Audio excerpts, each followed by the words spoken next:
নমস্কার, সবাই কেমন আছেন? আইনরিস ওয়ার্ল্ডের আরেকটি নতুন ভিডিওতে আপনাদের জানাই স্বাগত। এখন সকাল 5টা বাজে আর আমি এখন আইনরিকে করব এই তেলটি দিয়ে মালিশ। হ্যাঁ, তারপরে চলে এসছে এখন আইনরির ব্রেকফাস্টের সময়। সকাল 8টা বেজে গেছে এতক্ষণে।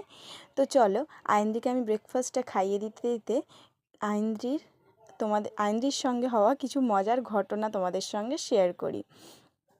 এই দেখেছো তো, তালের রুটিটা দিয়েছে, ওটা তো মিষ্টি, আর সুজিতে তো আমি এক্সট্রা করে কোনো মিষ্টি দিই না, সামান্য একটু ওই স্যারেলাক্সে যে মিষ্টিটা থাকে ওই স্যারেলাক্স একটুর সঙ্গে মিশিয়ে দিই, ওই জন্য ওটা আর টেস্টি লাগছে না, এটা টেস্টি লেগেছে। ও সেটাই খাচ্ছিল।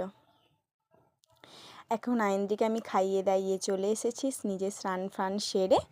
এবার আমার প্রধান কাজ হলো ঠাকুর ঘরে গিয়ে ঠাকুর ঘরটা সেরে নেওয়া। ঠাকুর ঘরের কাজ এখনও পড়ে আছে। আইনদি এত হুটোপাটা করছিল আজকে, তাই ওকে